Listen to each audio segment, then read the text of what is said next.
Anyway, this is, I've written a book called The Ghost of Lake Tahoe. However,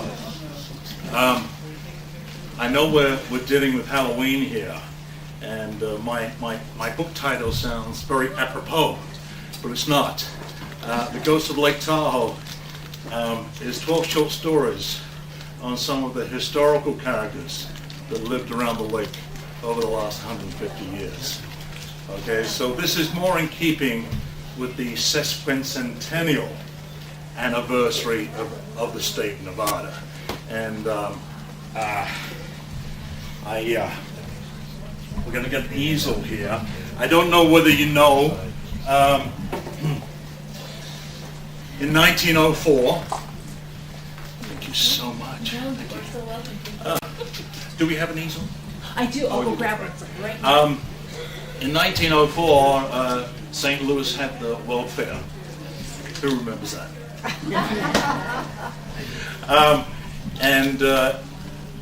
It was one of the biggest fairs that America had put on at that time. And every state sent exhibits. Every of the 48 states sent exhibits to St. Louis and Nevada. I have to be very careful here. I'm sorry. I'm English, okay? And we say our A's differently. So if I lapse into saying Nevada sometimes, forgive me. But Nevada sent 2 exhibits to the World Fair. Not that you're going to know what they were, but one of the main exhibits that Nevada sent was a stagecoach of our local stagecoach driver, Hank Monk. Anyone familiar with Hank Monk? Mm-hmm. Well, Hank Monk was perhaps the most incorrigible man that ever lived under the sun. But he was an excellent stagecoach driver. And I don't know if you're familiar with his reputation. They certainly were back in the last century. When I'm talking about the last century, I'm talking about the 19th century. Hank Monk used to drive his stagecoach more often than not in a state of inebriation. There was no Nevada Highway Patrol back in those days, and to keep himself company, he used to keep a whiskey bottle by his side, at least one, if not 2. And perhaps on a cold winter's day, he might have even had 3. And he used to drive the stagecoach. In his later years, he used to drive the stagecoach from Carson City to Glenbrook on the east shore of the lake. Great. Thank you so much. Oops. Oh, it's not quite big enough. Is that poised? Is it? Oh, just about. He also used to drive the Kings Canyon Road. Anyone ever hiked Kings Canyon? You have. Well done. It's marvelous. That was the main connection between Carson City and the east shore of the lake back in those days. Now the trail at Kings Canyon is still there. Now, was the slide there when you hiked it? Because there's been a slide on Kings Canyon. It makes it a little bit more difficult to hike nowadays. Hank Monk also used to drive the Kingsbury Grade Road. as well. What did I say? Height? I mean, he used to drive his stage on the Kingsbury Grade Road. Now, you've driven the Kingsbury Grade Road, right? And you have to be a fairly good driver to drive the Kingsbury Grade Road today. In the best of weather. But Hank Monk used to drive the Kingsbury Grade when it was just a trail. And he used to drive it all year round. Now, you had to be a good driver, a stagecoach, and a team of horses drive the Kingsbury Grade Road in those olden days when the road was just a trail. But you had to be a marvelous stagecoach driver to drive the Kingsbury Grade Road in those olden days when the road was just a trail in the middle of winter. And we used to have some very heavy storms up at the Sierra Nevadas back in those days. And you had to be a good driver to drive the Kingsbury Grade Road in those olden days when the road was just a trail in the middle of winter through the bad weather and the thick snows. But Hank Monk used to drive that trail more often than not in an advanced state of intoxication. And you had to be a dang good driver, a stagecoach and team of horses drive the Kingsbury Grade Road in those olden days when the road was just a trail in the middle of winter through the bad weather and the thick snows and when you were drunk. And there were times, however, come on in. There were times, however, when Hank Monk used to get so drunk on top of his stagecoach that he used to confuse his whiskey with the horse's water. Mistakenly, he used to drink the horse's water, become accidentally sober, and you had to be a damn good driver, a stagecoach and a team of horses drive the Kingsbury Grade Road in those olden days when the road was just a trail in the middle of winter through the thick snows and bad weather when you were drunk, but also when your horses were drunk. But Hank Monk had a reputation of always getting to his destination on time. Now, the story that I've written about Hank Monk is one of 12 stories. One of 12 stories. And perhaps we'll cover all the stories. I don't actually know how much time I have. But the story I've written about Hank Monk is perhaps his most famous adventure with Horace Greeley. Everyone knows Horace Greeley? Horace Greeley founded the New York Tribune. And also ran for president back in 1872. Did you know that? Horace Greeley came out to Nevada. In actual fact, he didn't come out to Nevada. I was just going to say he came out west in 1859 to see the West. And you're familiar with Horace Greeley's most famous saying? Yeah. Go west. Go west, go west, young man. And it actually went on, go west, young man, and grow up with the country.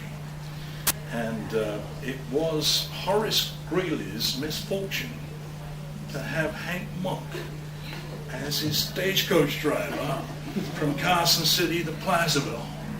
Anyone familiar with this story? No. Well, you will be if you buy my book.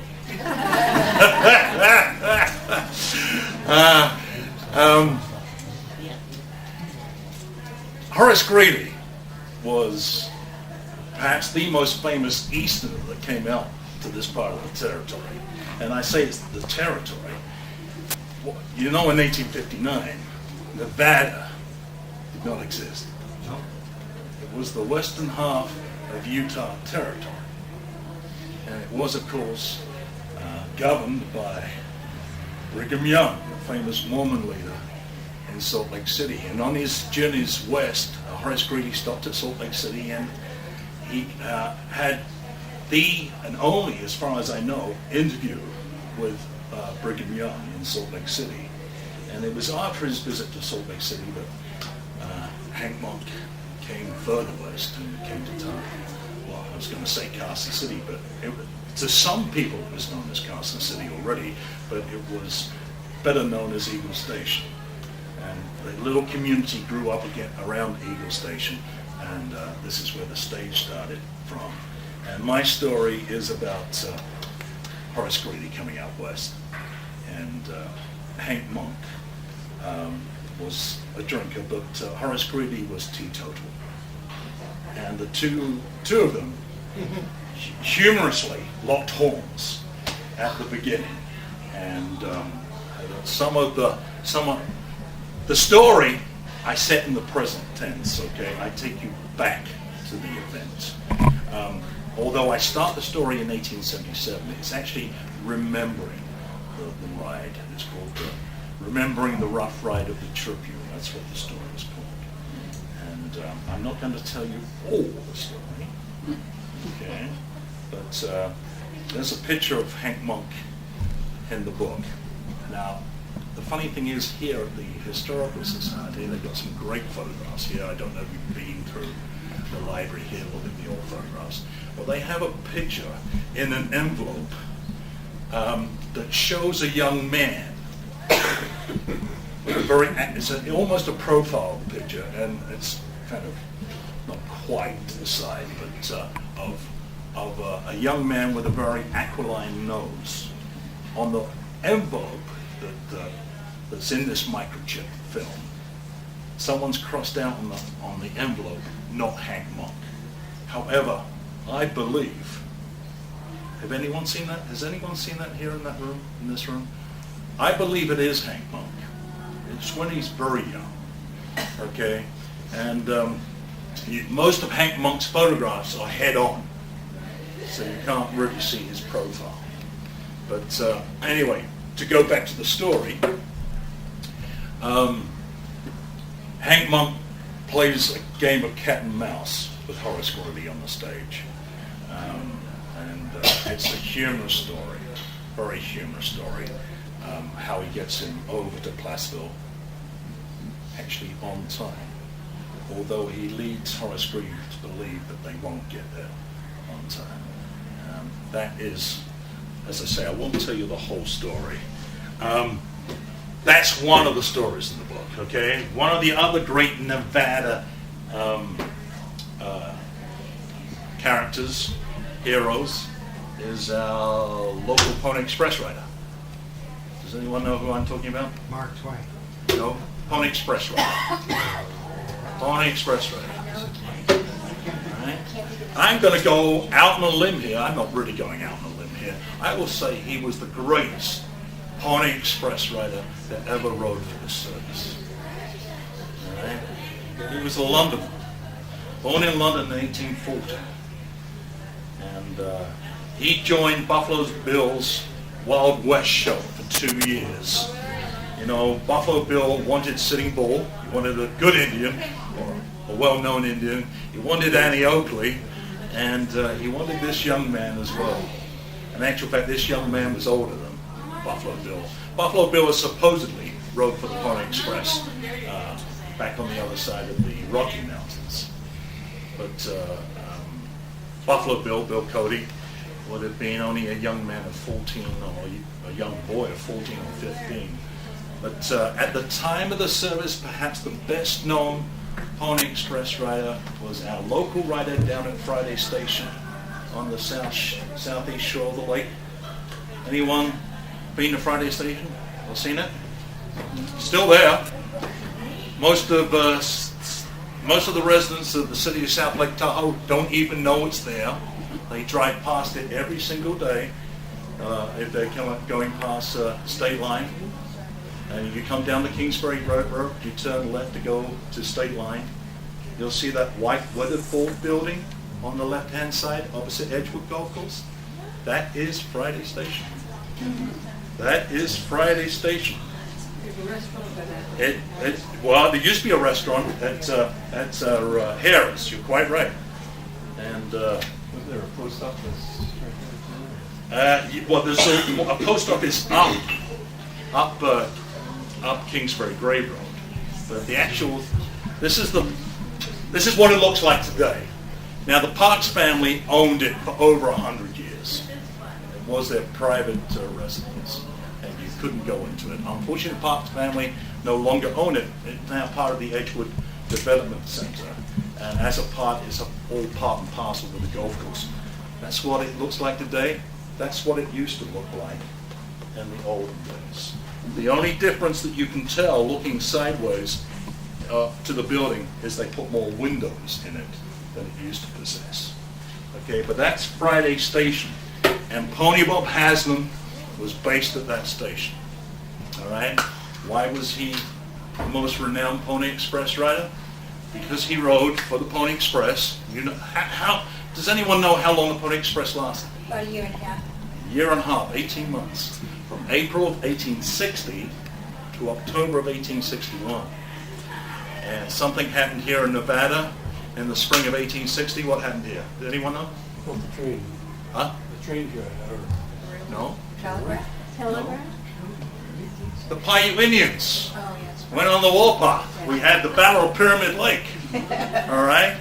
You know, a militia of 105 men went in pursuit of the Paiute Indians after Williams Station was attacked on the Carson River. And it was the worst massacre of a militia by any Indian tribe. 76 of the 105 were killed by the Indians. There was a state of panic in Virginia City. And it was at the time of the Pony Express. A lot of the riders wouldn't ride because of the Indians, except for our brave young lad.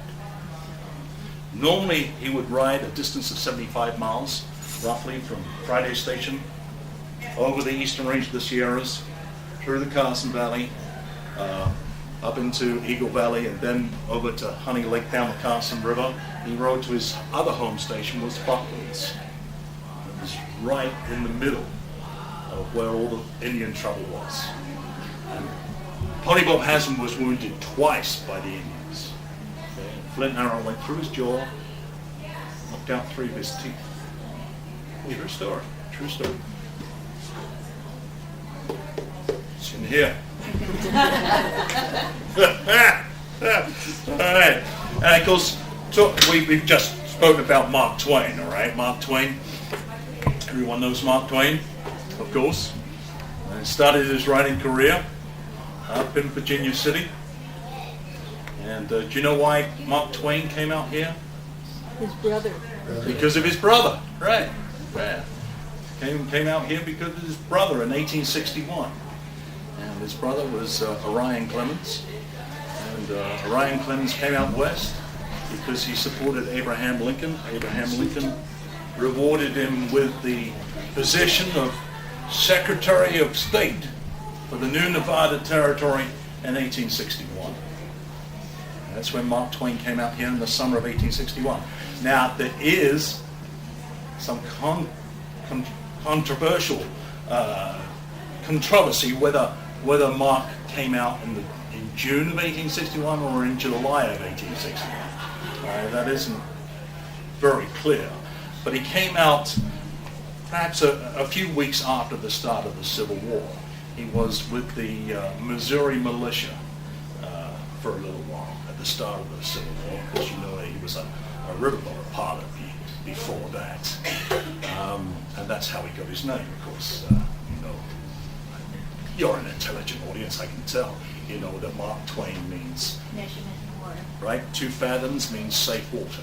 And the reason that he adopted the nickname, the pseudonym, was because the news was going to be safe in his hands. Not really. Unfortunately, Mark Twain and the truth weren't very close companions. All right. In actual fact, I got to tell you, if you've read Roughing It, who's read Roughing It? Right. You'll see a little anecdote in Roughing It, which concerns Hank Monk.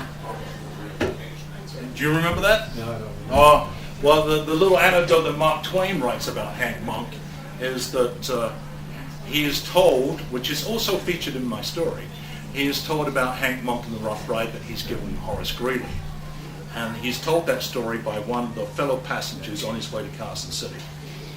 And every time they stop, they change passengers. He's going all the way to Carson City. And the second passenger that gets on the stagecoach tells them the same story, verbatim. And by the 5th time he's told the same story verbatim, he doesn't want to hear it. And unfortunately, the person who's telling the story gets so upset that he can't tell his own version of the story that he dies. That's the little anecdote. That's a little anecdote in Roughing It, which concerns Hank Monk. All right. Okay, one of the sorry, the Mark Twain story. The Mark Twain, I've got written the Mark Twain story. This is about his duel in Virginia City. Did you know that he had to fight a duel? in Virginia City? Actually, Mark Twain actually wrote about it himself, but I've extended the story somewhat. Okay, as you do, you tell these stories for a long time, you add little bits to it. So this is a much longer version of Mark Twain's duel in Virginia City. He was challenged by one of the reporters of the other local newspaper. Mark Twain wrote for the Territorial Enterprise, and James Laird wrote for the Daily Union. They were fierce rivals, the two papers. And because Mark Twain wrote an editorial about some of the ladies down in Carson City, which the Daily Union said was all made up, which it was, of course. It was all made up, and he insinuated that some of the women weren't very honest with their financial dealings. The Daily Union got hold of that, and they said that Mark Twain was an unmitigated liar, and the Territorial Enterprise was a rag of deceit. As it progressed, they had to fight this duel. And Mark Twain, besides carrying a very ancient Derringer on his journey out west with his brother, wasn't very used to firearms. Even having been in the Missouri militia 2 weeks, he'd never fired a firearm in anger. And of course, as it transpires, James Laird was a fairly good shot. And Mark Twain was facing certain death. This takes you up to the very instant of the duel. Story in here. Mark Twain nearly didn't become a more famous author. All right. One of the other stories, of course, this doesn't just involve Nevada. This, this is ghosts of Lake Tahoe, of course. 2/3 of Lake Tahoe in California. So some of the stories about my California heroes as well. The story about the hole in the lake. Has anyone heard the story of the hole in the lake? You've heard the hole in the lake? All right, actually, a colleague of mine by the name of McAvoy Lane. Anyone know McAvoy? Mac. All right. Mac and I used to work at the same radio station together. And I don't have him for plagiarism, but he actually wrote an abbreviated version of the hole in the lake story in the Tahoe Weekly just recently. Did anyone see it? Thank goodness. Because my version is so much better. This is the only truly fictitious story in the book. Okay, every other story is based in some kind of historical fact. Okay, but I'll give you an abbreviated version because it's not. Some people know it. It's about a dead body turning up in the bottom of the Savage Mine. The Savage Mine in Virginia City was the deepest mine of them all. It was over 2,000 feet deep. And back in Virginia City in those silver mining days, the mine shafts, especially the lower mine shafts, used to flood with water. Very bad, serious problem. And one day the silver miners find a body of a dead man floating on the surface of the flooded shafts in the Savage Mine. They drag the body from its watery grave and no one recognizes who the man is. He's no silver miner because he's too well dressed to be one. And inside his pocket he's got a gold watch. So it's not just a mystery who killed this man, it's a mystery who this man is. And you have to go back in time to Carnelian Bay on the northwest shore of Lake Tahoe. A man was rowing his boat off the north shore there at Carnelian Bay in April of 1869 and found out that his boat was going round and round in circles. He was about 200 yards offshore. And he stops rowing, he pulls off a little bit to the side, and he realized it was a whirlpool 50 feet below the surface of the lake. He can see whirlpool tightening, and you can see there's a hole in the bottom of the lake. He knows, because he's an intelligent man, he knows that maybe this hole in the bottom of Lake Tahoe is responsible for the flooding of the mine shafts in Virginia City. So he calls up a friend of his down in San Francisco, a man by the name of Colonel Clare, who was a stockbroker on the San Francisco Stock Exchange. And he he invites them to come up and to have a look at this hole at the lake. So they both go out on the lake again. They rediscover the whirlpool, and they come to the conclusion the whirlpool, the hole, is about 2.5 foot in diameter. And they reckon if they shape a conical plug for the hole, there might be some money to be made. Well, I'm going to cut the story a little bit short because it's in the book. You'll get the whole length of the story, but they shape a plug for the hole. They plug the hole up. And the mine shafts and the Savage mine incredibly get pumped dry for the first time. Even the lower mine shafts get pumped dry, and they're able to restart mining again. Well, before that actually happened, Colonel Clare returns to the stock exchange and starts buying up all the stock in the worthless Savage mine. Once they plug the hole up and they are able to restart the mining again, stocks and shares go back up in price.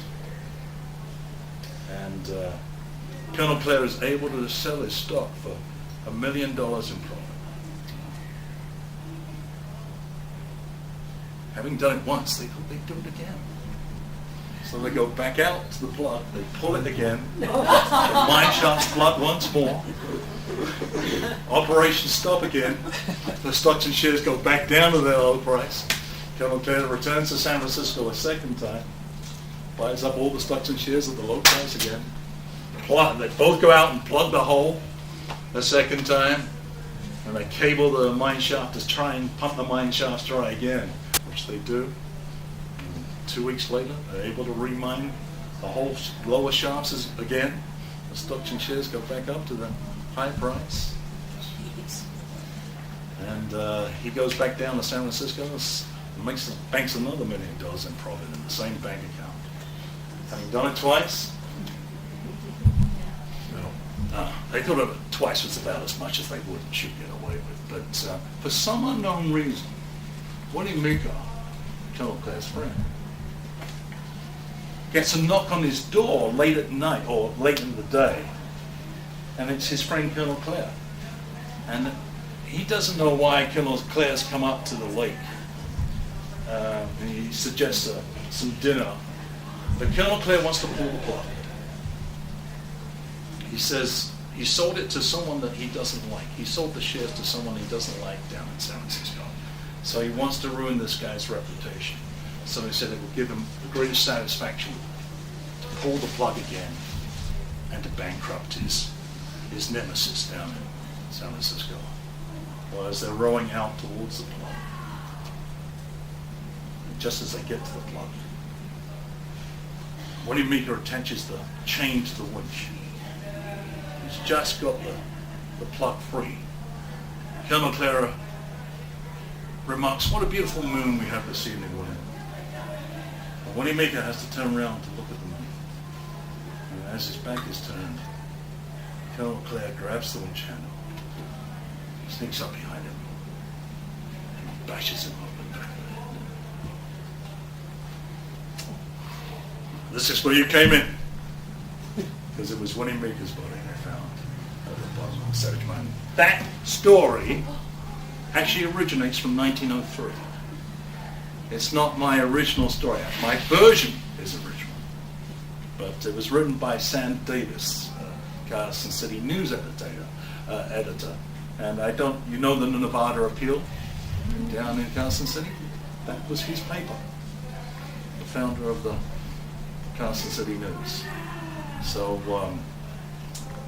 Sam Davis is buried in Lone Mountain Cemetery in Carson City, and also our hero Hank Monk is buried there. The gentleman knows a lot about this. That's good. And he perhaps knows about this. You know, the headstone of Hank Monk's grave has fallen over and broken. Now, Tom Berkovich erected a new headstone, which was a very nice thing for him to do. However, he neglected to say that Hank Monk was perhaps the best stagecoach driver in the West. Was immortalized by Mark Twain, also immortalized by Artemus Ward. Do you know anyone know Artemus Ward? Well, Mark Twain is our favorite, or recognized America's favorite author, right? Well, Artemus Ward, who went to Virginia City and visited with Mark Twain, a contemporary of his, was Abraham Lincoln's favorite author. Artemus Ward also wrote about Hank Monk's Stagecoach Ride with Horace Greeley, but Artemus Ward actually had the stagecoach originating in Folsom, going to Placerville, and that's not true. It's not true. It did go from Carson City to Placerville, and the town, remember, there's a plaque there that commemorates the stagecoach ride. One of the other exhibits that Nevada sent to the World's Fair in St. Louis was his stagecoach and his gold watch. And I don't know if you were lucky enough, perhaps just, 2 or 3 years ago, the watch was sold. It was on display in the Bucket of Blood Saloon.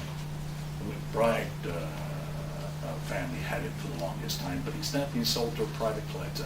I actually tried to get in touch with the new owner so I could photograph the watch in color, but unfortunately he never got back to me. So it's regrettable but that's lost to the state. But what's unfortunate, I think more than anything, I think my friend in the back of the room would also agree, is that Hank Monk needs better recognition. Certainly the most famous stagecoach driver. I've intimated that he was notorious not just for drinking, but he could turn a stagecoach round on a city street at full gallop. So he is a glorious character, incorrigible, very incorrigible, and that's what comes out. That's what comes out in the story. How many horses did he have at the coach? Well, that's a very good question. That's a very good question.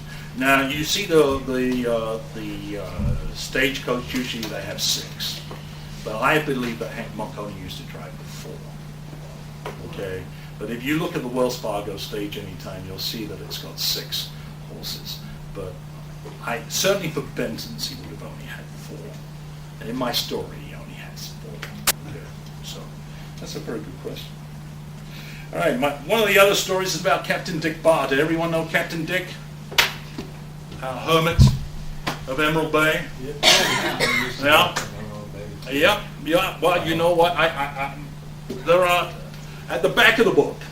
All the stories, by the way, all the stories start off.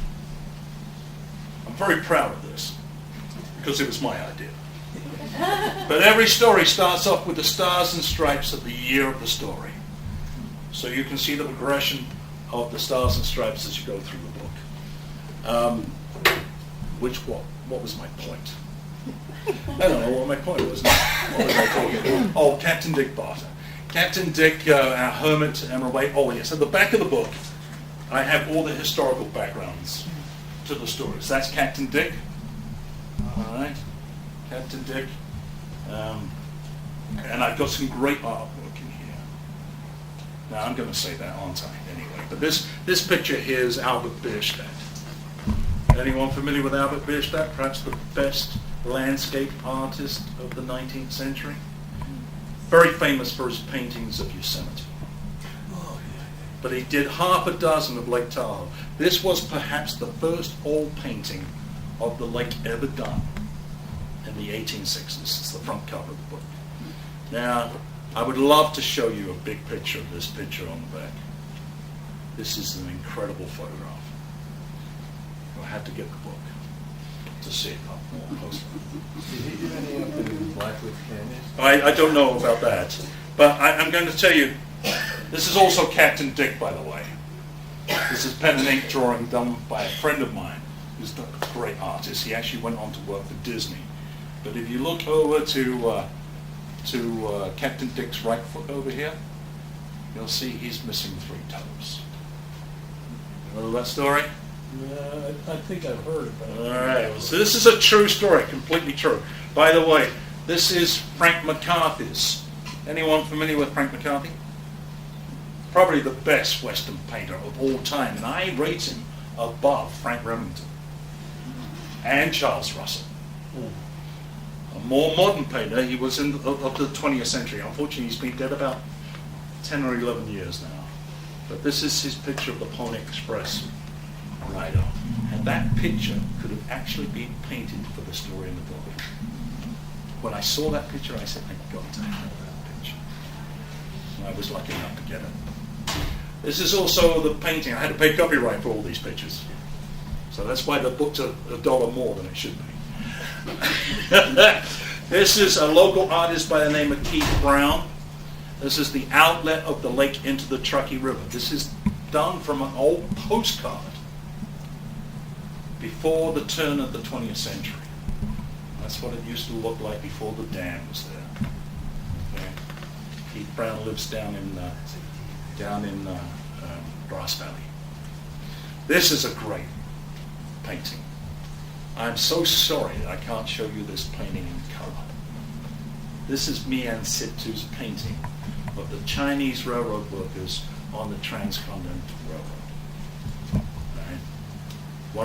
One of the stories is about a fictitious Chinaman called Zheng Lo, who comes from Shanghai, or just outside Shanghai, to join the working crews building the Transcontinental Railroad over the Sierra Nevada mountains. And he gets into trouble. The story of how he gets into trouble and how he gets out of trouble are in the book. But this is such a great painting. This shows the Chinese railroad workers, and there's little explosions going on over here. And this is just above the American River. So the actual painting is of the Chinese. They call them powder monkeys. Now, don't get upset by that, because they called themselves powder monkeys. Okay, and Mian Situ, Chinese painter, Chinese American painter, he called it the powder monkeys of Cape Horn. Cape Horn is a very difficult precipice just east of Colfax. But I make a distinction that going over the granite rock of the Sierras at Donna Summit was very much more difficult, especially in the winter weather. Okay, this is another Albert Bierstadt painting. This is looking down from Donna Summit down to down to Donna Lake. All right. Although I don't write about the Donner Party, so much has been written about the Donner Party, I don't write about the Donner Party. But I do make mention that the Donner Party were trapped on the east shore of the lake at the time. Anyway, getting back to Captain Dick, he used to live on the southeast shore, and I make contention with what the placard says at Emerald Bay. Anyone seen the placard that remembers him? It says that he rode to the Tahoe house in Tahoe City this one winter's day. I think that's totally ludicrous. Now, he might have done it in the summertime, but rowing from Emerald Bay up to Tahoe City, that's a 30-mile round trip in a dinghy rowing in the middle of the winter. I don't think Captain Dick was that stupid. And the reason why I don't think he was that stupid is because if you look at that picture, you see that picture of that boat that he's handmade? The guy was a sailor. So I have my story where he's going over to the southeast shore, to Rollins Lake Country, which is only a distance of 6 miles. But he gets caught in a winter storm. On the way back, he's a little bit inebriated too. Gets caught in this winter storm. It buffets his boat around so much that he breaks his mast. And he has to spend the night in his little boat, the night of the winter storm. And the story goes that when he got back to his cabin, he noticed that his toes on his right foot were not a healthy color. And Captain Dick knows that it's gangrene. So he knows that he either has to take his toes off or he's going to lose his whole leg. So he performs amateur surgery on himself. It's a great story, if you like blood. It's in here. As far as I know, I'm the only person who's written about Captain Dick. I'm going to blow my trumpet a little bit, okay? As far as I know, I'm the only person who tells the whole day of Hank Monk and Horace Greeley from beginning to end. All right? Because even Mark Twain didn't do that. And even Artemus Ward didn't do that. But I tell actually how Captain Dick took his toes off. So if you're a little bit squeamish, you might want to miss that story. Okay, one of the other stories is of our, sorry. What about the lady? The lady? Tea house. He had no lady. Oh, that's Laura Josephine Knight. Well, that's, I don't write about Laura Josephine Knight. I'm sorry. Laura Josephine Knight bought the property in the late 1920s, and she was supposedly the sponsor for Charles Lindbergh's solo flight across the Atlantic. Put up most of the money for Spirit of St. Louis, the aeroplane that he flew from America to worship in Paris. So But she built the tea house. she built the Vikings home on the Yeah. shoreline and the tea house on the island. Yeah, exactly right. You know that island is called Fannet Island mostly, but it's also called Dead Man's Island after Captain Dick. Did she have a big cabin up further on the lake somewhere? Well, now see, I tell you what, you know why Captain Dick was there in the first place, do you? He was the caretaker for Ben Holliday's cabins. Ben Holliday, the stagecoach magnate. Okay, they just happened to accidentally mate. He wanted someone to stay there all year round, and so Captain Dick was the first all year round resident, not just of Emerald Bay, but of the entire southwest shore. That's a beautiful place. Yeah, because the road around the southwest shore of Lake Tahoe was not built until 1913. Okay, so one of the other stories is about our bad man, Jim Stewart. I have no idea how long I'm supposed to be up here. If you go up to Tahoe City, you go to the Trail End Cemetery in Tahoe City behind the golf course. That's where the local cemetery is. What's amazing about that cemetery is most of the occupants of the graves in Tahoe City, at least 50% of them are under 35. So, but one of the graves is the resting place of Jim Stewart. Nothing to do with the actor. All right, Jimmy Stewart did come to Lake Tahoe. Did you know that? He was in Rosemarie. They filmed it in 1936 down at Emerald Bay. But bad man Jim Stewart, buried in Tahoe City's Trail End Cemetery. He was nicknamed the Silent Terror. He was a lumberjack, big man, big mean man. And when he used to get a little bit worse for wear, drinking, he could be very mean. And he was what they called the Silent Terror. When Jim Stewart turned up at a saloon, a lot of the locals used to leave because he was killed in 1872 in a gunfight. Campbell's Custom House, which was actually built on one of the wooden piers at Tahoe City. It's not there anymore, but he was killed in the gunfight. That story of that, how bad man Jim Stewart came to his end, is in the book. And I'm just going to try and find a picture of Campbell's Custom House because I know it's here.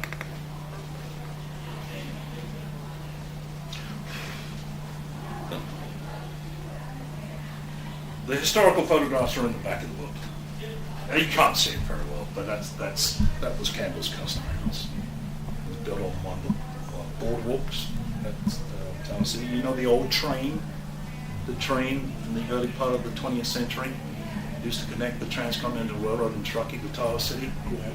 Well, the Roundhouse, still called the Roundhouse, by the way. You know, it's right next door to Boatworks in Tahoe City. It's the other building on the other side of the Roundhouse. That's where they used to turn the train around. And so the train used to go all the way along the shoreline there. From the Tahoe Tavern, used to go all the way along the shore, and then they used to turn the train around. Because the train was pulled up, the railroad track was pulled up in 1943 to help with the war effort. Okay, but Jim Stewart, that's our bad man, and I called that the dreaded evening drink. Okay, and then one of our other heroes, well, somewhat of a hero, is Martin Lowe, who used to perform aquatic tricks over at Homewood. I start the story off down in San Francisco in the year of 1906. Important year, San Francisco, 1906. The earthquake. He's an earthquake survivor that comes up to Tahoe City to escape the mayhem. I actually start the story off in the earthquake, and he wants to get out of San Francisco. They were killing looters. They were killing innocent people back in those worst days of the San Francisco earthquake.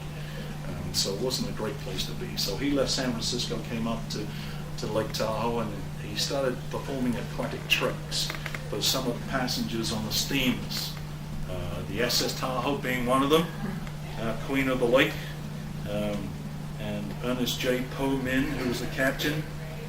And they used to throw dinner plates over the side of the SS Tahoe, and Martin Lowe used to go and retrieve them. And a story of how this is the picture of the SS Tahoe. That's Ernest J. Poe Min. You can't see it very well, but that's a picture of the captain now.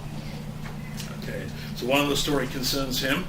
I have what I think, although some people have written about it, I got the story of the bid for the Winter Olympics.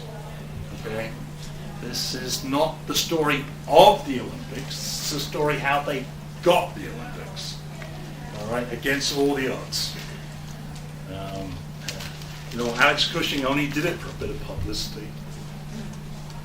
And I start off the story telling you that Alex Cushing could sell sandals to an Eskimo. That's his how he got the Olympics. And that's called In the Halls of Zeus, that one. All right. This picture on the back concerns one of the other stories. I can't tell you that story right now because there's a little bit of a twist to it. Also, there's a little bit of a twist to another story that concerns Glenbrook in 1937, which has to do with some of the celebrities that used to come up to. You can't really see this, I'm sorry. You'll just have to buy the book. But do anyone can see, or do you recognize who that is? This is Glenbrook Beach. Can you see who that is, Mary? Oh, you don't have your glasses. Can you see that? Can you recognize that person? No, I get it. Wait a minute. Wait a minute. Fairbanks. Looks like Fairbanks. Very close. It's Clark Gable. Close. Very close. It's Clark Gable. It's Clark Gable. And he used to hang out at Glenbrook quite often. Well, a lot of the celebrities came up here, to this part of the country. You know why, don't you? To get their divorces. And Clark Gable came up to Glenbrook back in those days for that particular reason. I don't know, you know the road that goes around Lake Tahoe? You know the last part of the road that was built? No? It's Highway 28, around the northeast shore. And you know who opened that road? Carol Lombard opened that road. Carol Lombard came up to get divorced from... No. You've been reading the wrong magazines. Dick Powell. She was married to Dick Powell. She wanted to marry Clark Gable. Exactly. That was his love of his life. Carol Lombard. And Carol Lombard came up to Clean Village and stayed with her friend Mary Stack in Clean Village. And Mary Stack had a son who fell in love with Carol Lombard. He was only a teenager at the time. You know who that was? Robert Stack. Robert Stack. And actually, Robert Stack actually appeared in Carol Lombard's first film, her last film to Heaven. Of course, Robert Stack is better known held in It's this. one of the untouchables. Okay, so they used to live up on the northeast shore of the lake. So there's a story concerning the Glenbrook Inn. Okay, it's called Mutiny at the Inn. I called it Mutiny at the Inn because of Clark Gable. All right, but there's a couple of other celebrities in the story which I won't tell you about. Okay, but you know, Rita Hayworth came to Glenbrook as well. She used to play golf. You know, she was a great golfer. She used to play golf at the Glenbrook Golf Course. And she came to get divorced from son of the Aga Khan, Prince Ali. And you know, she was actually threatened.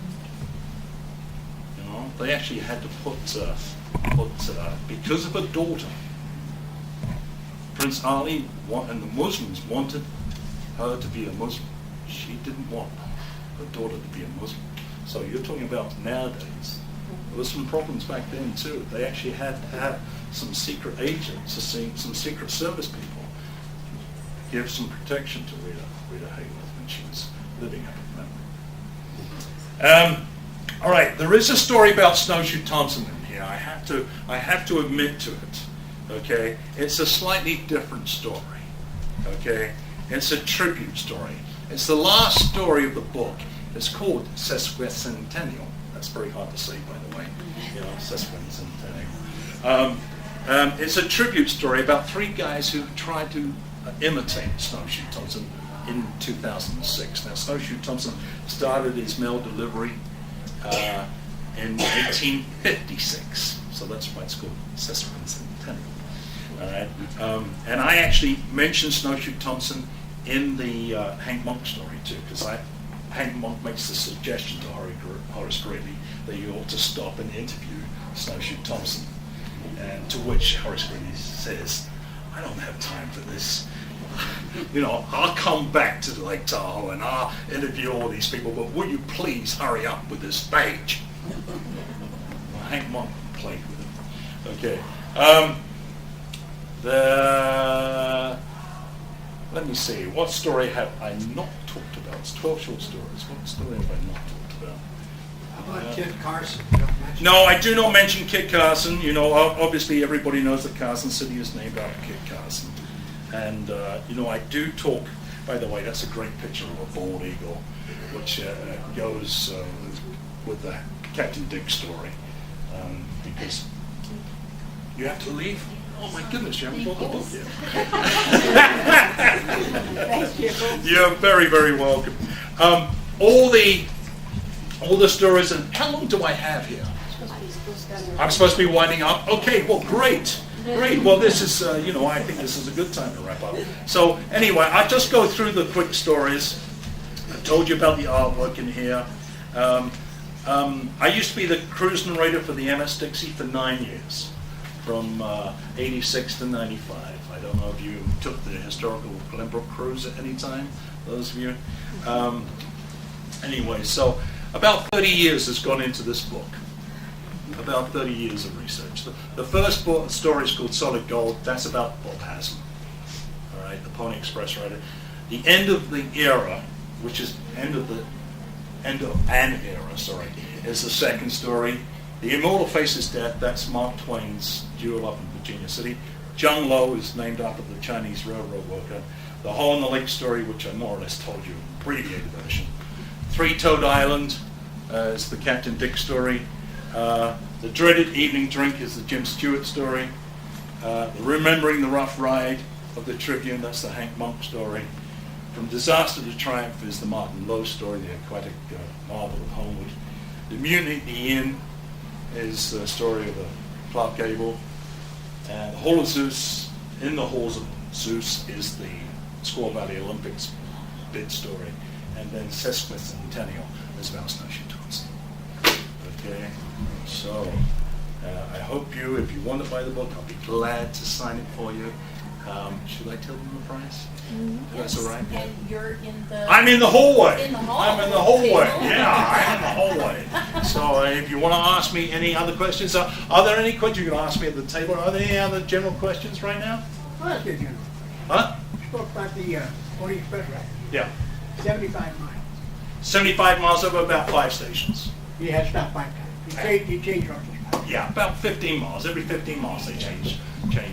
It may have been a little bit. I talked about his first horse when he set out from Friday Station because he had to go up and over the mountains. It may have been a little bit shorter, that one, because obviously it took a lot out of the horse. Okay, that's a great question. Any other questions? Was Carson a rider? Was Carson a rider? Yeah. No, Kit Carson was an explorer, an Indian fighter. He was known as an Indian He fighter. didn't ride. Tassus, New Mexico. No, I don't think that. All right. You know, I do, in the back of the book, I do talk about Fremont. Okay? I do talk about Fremont. Okay? And his part in the Mexican War. Okay? So that's in the book. And Kit Carson obviously mentioned. Okay. Great. Well, thank you very much. Thank you.